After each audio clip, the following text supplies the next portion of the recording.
Welcome to a brand new episode of the All Hoops Podcast. I'm your host, Steve Inman, joined as always by my co-host and producer to the stars, Chris Brito. We're going to discuss the Blazers regime change, the Knicks rotation change, and much more. Before we get to all that, Chris, my friend, it's been 2 weeks. How are you? Hey, Stevie, I just got back from my trip from Colombia, and it was fantastic. But since I was gone, there have been a few changes, one of them being on the Knicks. The Knicks just had to reshape their lineup. They've been struggling off the bat this season. They've been more or less a 500 team, so the record is not as surprising. But when you heard the news that Kemba Walker was being moved out of the starting lineup and simply out of the rotation altogether, what was the first thought in your head? I was shocked. I mean, this is a team that has not made a lot of changes over the last few weeks, right? And few years, excuse me. And, you saw Elfrid Payton last year. We begged for him to be taken out of the starting lineup. And it took all year of poor performance and into the playoffs for them to finally make that move.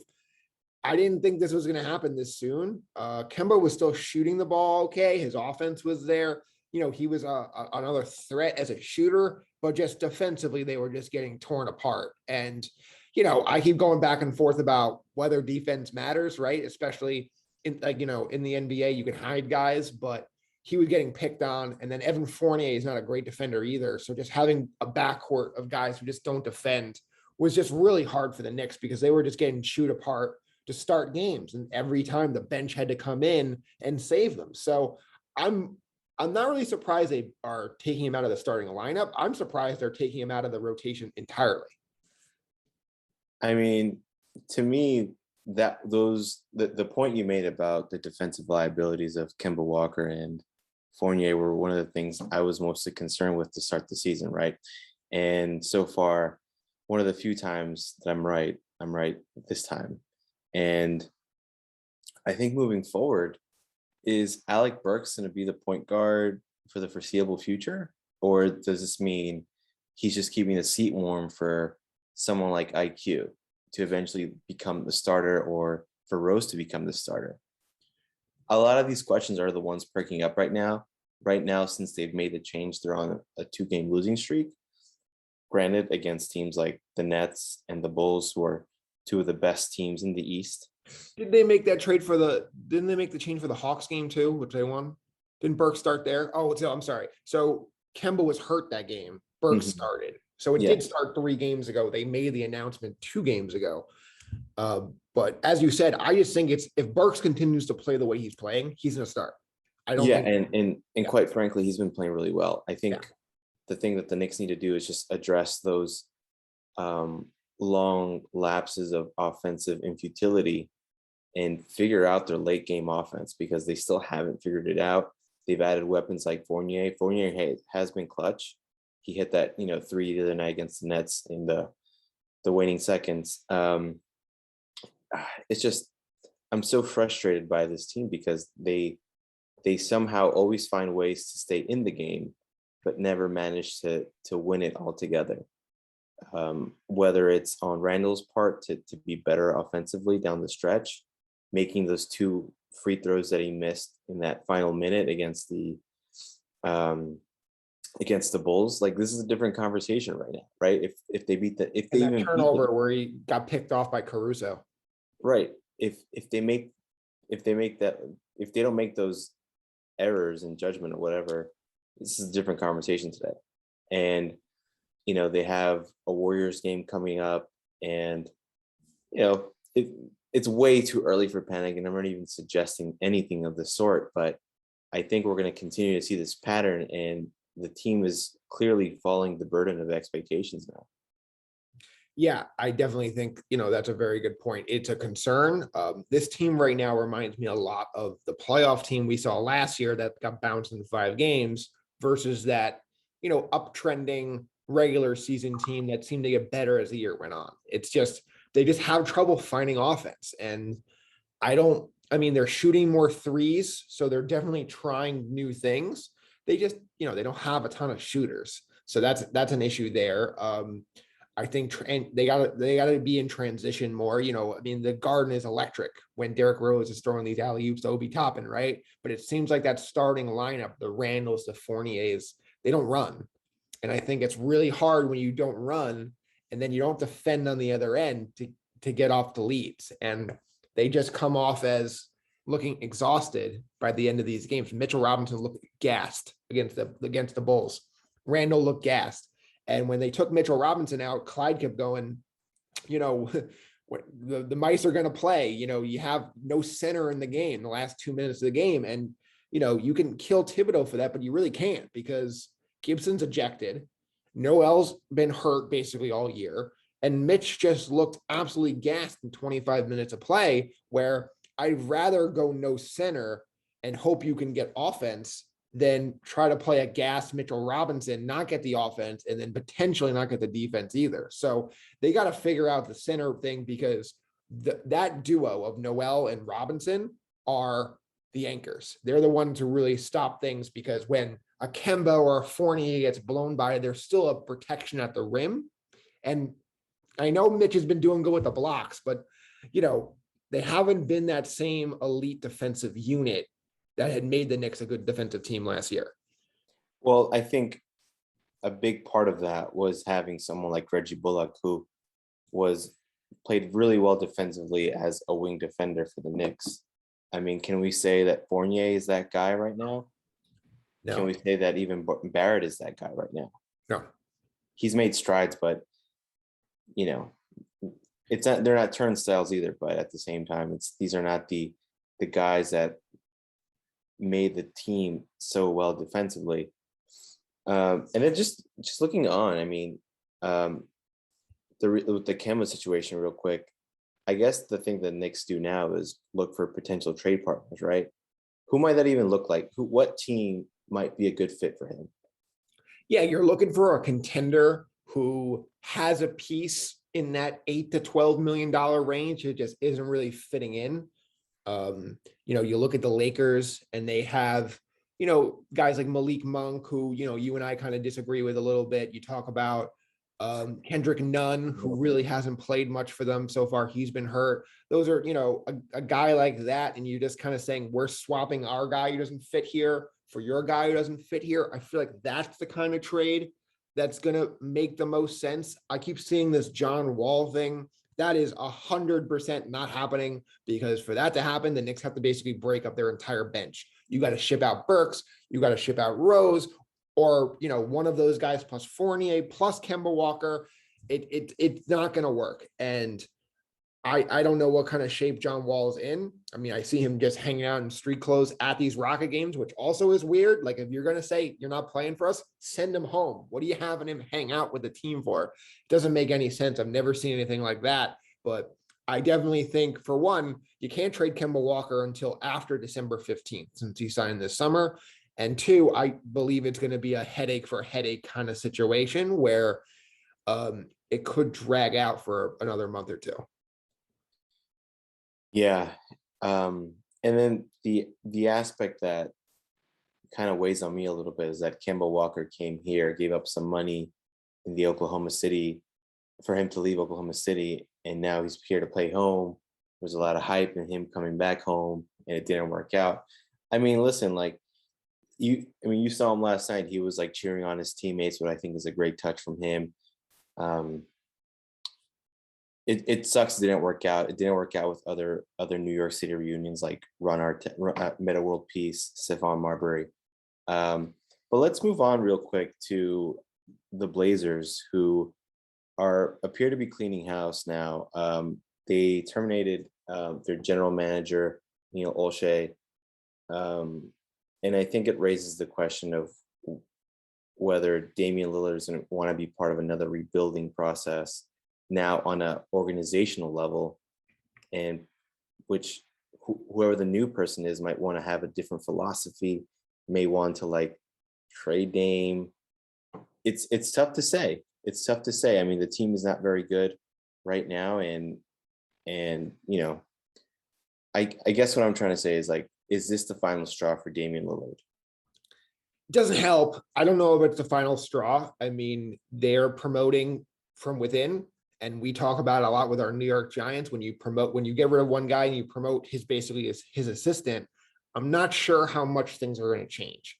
I mean, this is a team from ownership down that keeps saying, we're not going to rebuild. We're not going to blow it up. We're going to make it work with Dame and CJ. And I believe they have missed their window to trade CJ for that impact wing who can really fit with Damian Lillard. So I don't know what they're going to do. My guess is they're going to kind of sit on their hands and just hope the Blazers can turn this thing around. And then they're going to go into the summer trying to just do the same thing. And your hope is that Dame does not get impatient enough to ask for a trade. And I don't believe he's going to get traded this deadline in February. And it really just comes down to, has he seen enough here to give up and to say, okay, go trade me to a real contender? And, it remains to be seen. He's not playing his best. He's going to turn 32 next summer. He's shooting under 40% from the floor. People are saying it's because of the new foul rules. He's not getting the calls he used to get. I think it might just be a slow start combined with that, but it's hard for the Blazers to say, okay, let's blow this thing up with getting rid of your franchise guy, unless he comes to them and says, get me out of here, which for what I understand, what you understand, he's not done that yet. So I think it's all status quo for the Blazers. They're going to keep swimming around in mediocrity until then. Just to bring this back to the Knicks real quick, like we both know the situation's ongoing.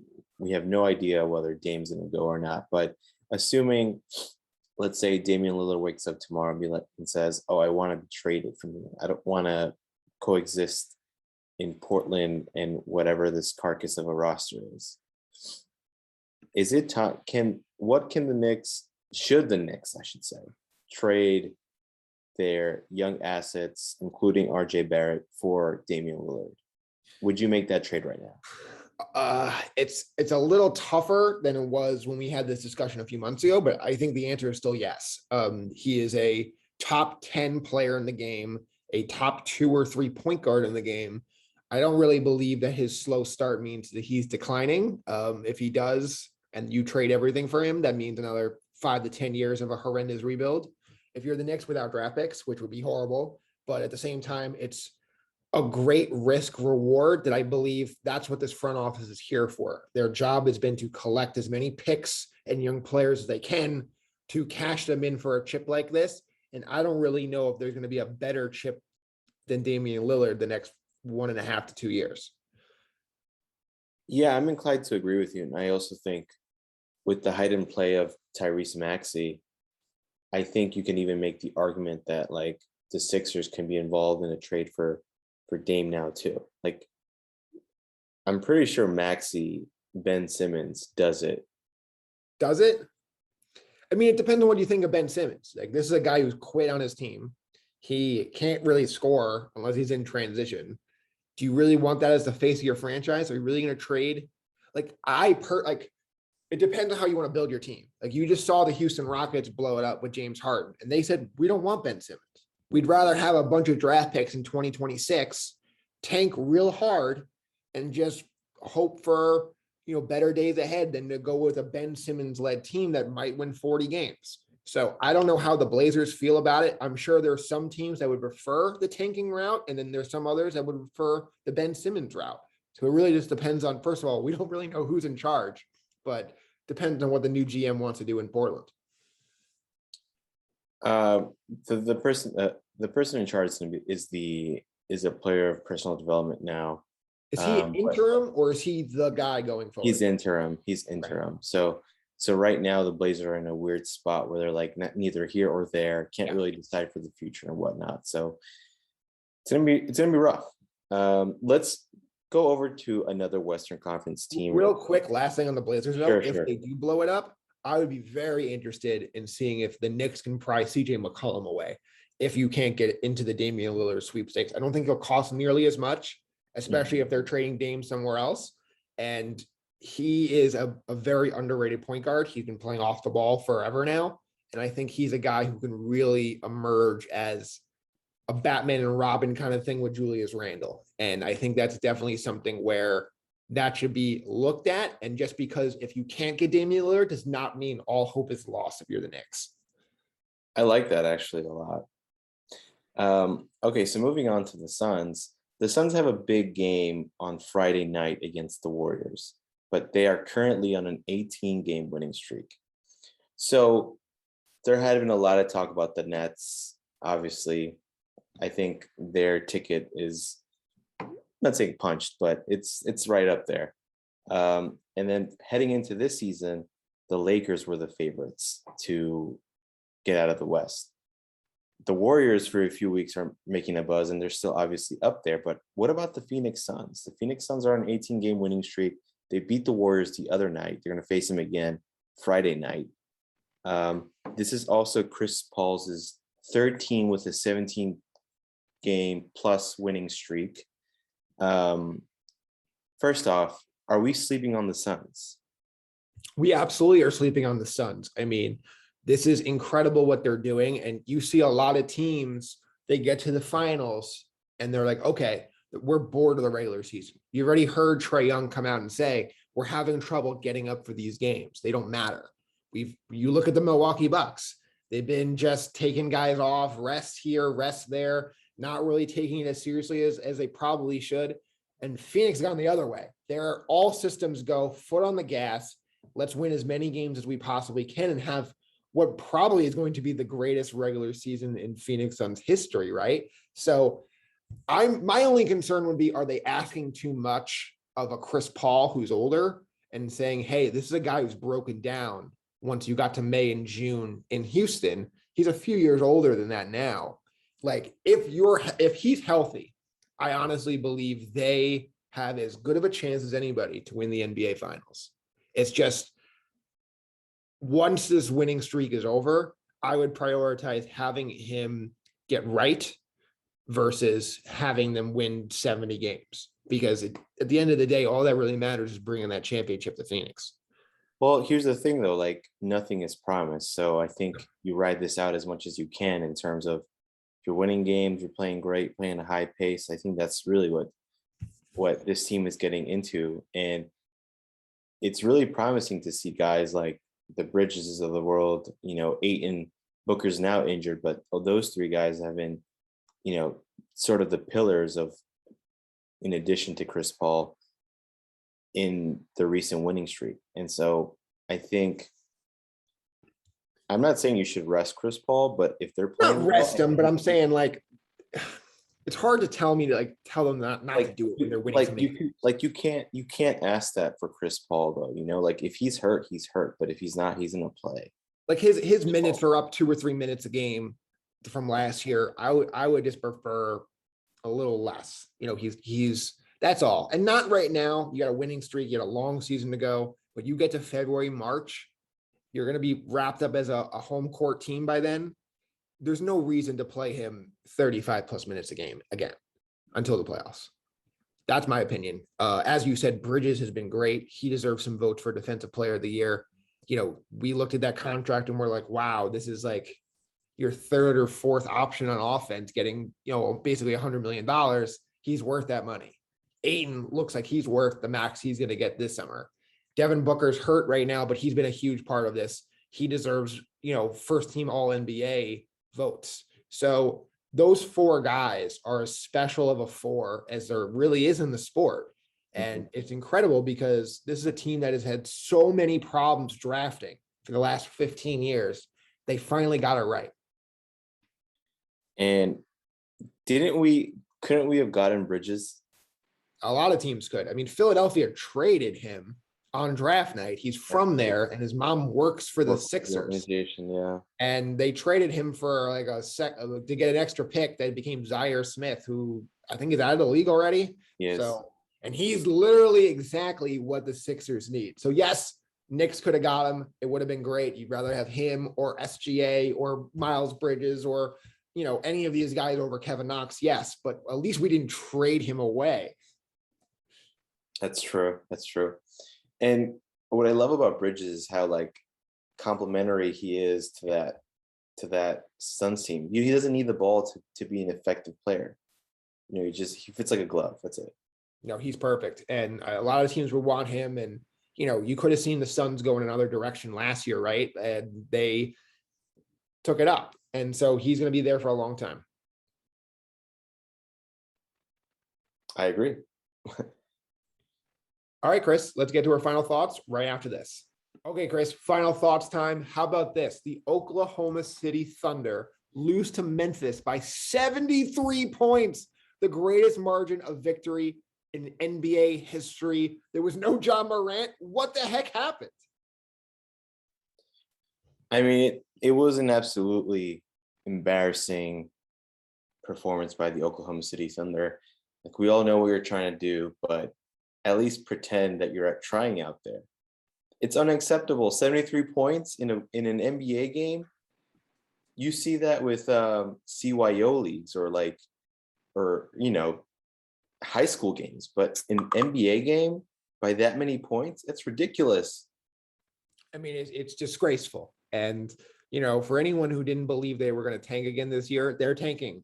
It's happening.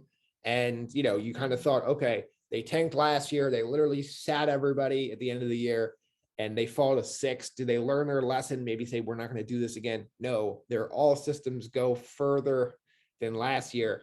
And if you're San Antonio, who is not tanking, you ought to be ashamed of yourselves to have the same record 6-16 as this Thunder team right now. You're gonna be ashamed of yourselves. At least the Thunder have a plan. Hey, just don't mess with Jonte Murray and what he's doing. He's doing fantastic for my fantasy team. Yeah, and also give Memphis credit. They could have rolled over and said, "Okay, this is not our year. Ja's gonna be out for a while." The West is loaded and they're playing great. And again, 73-point victory. Unreal. I mean, kudos to them for that. Next up, the Lakers are a mess, Chris. They're 12-11. LeBron now has COVID. He should be back any day, but he's missed more than half the season with injuries. Can they turn this thing around? Are they going to go back to being a Suns, Jazz, Warriors type of contender?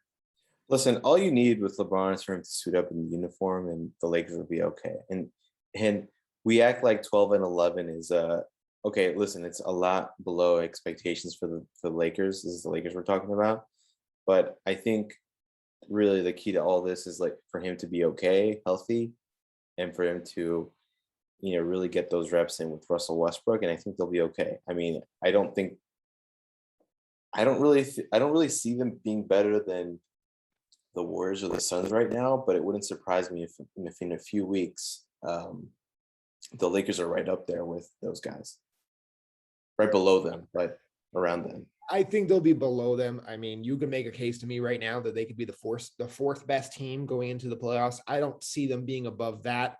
LeBron's just getting older, and I believe he, in year 19, can give you dominant stretches for a game or two, but we've not seen him play that dominant LeBron James self for a week or two at a time. And to me, that's what you need to do in playoff series. Maybe that changes. Maybe he's just resting for the playoffs, but I'm a little concerned there. And the Westbrook fit just doesn't make any sense to me. They desperately need shooting. And the guys they brought in, like none, they brought back Horton Tucker, Malik Monk. They have not shot the ball well at all. So those role guys are going to have to be better. LeBron has to be better. And then the organization has to figure out, most importantly to me, how to fit Russell Westbrook into this team. And I don't know how to do that. They're running out of options, and I think we'll have a better idea of what the organization is going to want to do in the weeks after December 15th, which is the first day that you can start moving contracts for players that you sign in the off season. Like, something's clearly not working out. The only acquisition that has been Carmelo Anthony out of all the teams. He's been playing fantastic. Fantastic. And, this team reminds me a lot of that last LeBron in Cleveland year team, where they went into the deadline. They were still a pretty good team, but like way below expectations. And they basically shipped out every role player they had for different role players. And it winded up getting them back to the finals where they lost to the Warriors. But I could see a scenario where basically they're trading all these guys they signed other than Westbrook and maybe Carmelo for other players that may fit better around LeBron. So I'm curious to see how that plays out in early February. Last up, John Wall. He wants to be freed out of Houston. He's making $40+ million a year. They said, you can come back. You can be a bench guy for us, 6-man kind of thing. We just don't really want to disrupt are young guys like Jalen Green and Kevin Porter Jr. And John Wall was not interested in that. Now he's just putting up hype videos of him working out. How does this play out? Because I don't think he's tradable. I mean, I think the first thing is that he has to consider getting a salary cut depending on where he goes, because it'll be really hard for You mean a buyout? Sorry, a buyout. And I don't know if Wall's going to do that. I mean, he's earning so much money. I mean, it's hard to tell whether he could even gain a contract remotely that size. No. If he were to get a buyout and play really well afterward. You kind of have to stay put a little bit, I guess. Like, I think he's not going to be moved anytime soon, but I'm sure there'll be a team desperate enough to throw out pieces out there to make that work. And maybe a team, not saying the Lakers per se, but a team. John Wall or Westbrook again? How great would that be? A team, do it again. A team with playoff expectations that hasn't been meeting them. I still think John Wall could be an asset. It's just really hard at that price point. Yeah, no, that's exactly it. I believe he's a guy who could help a team. I think the Lakers would love to have him, but no one can fit him on their books at $44 million a year, and money next year too at the same number. So he's got two options. He can accept the role in Houston, try to be as good as he can as a sixth man or a seventh man or whatever they're really asking him to do. Try to work on his efficiency, because if he can, shoot 50% from the floor in a 15-minute a game role, something I believe he is capable of doing, that could help his trade value. That can't hurt. So if he can come in and just show he's healthy, productive, I think that's his only way out of Houston, because sitting around pouting that they won't let you go when you're making $40 million a year is not going to work. I think the most frustrating thing about the Wall situation is that he's nursed himself back into playing shape after the time he missed, and to not agree to play in whatever role the team is offering is just backwards to me. If I'm him, if I were his agent, I'd be telling him, hey man, just show that you can play out there. That'll drive up the interest in Wall and perhaps give him a better chance of finding a home somewhere else.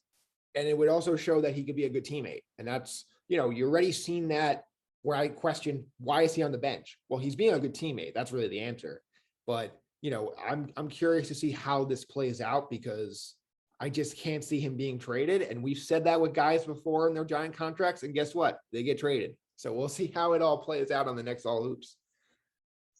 Yeah. And I think for our next episode, we're going to review some of the players that could be on the move that were signed in the offseason ahead of that December 15th start. I mean, it's not a deadline, but that start date.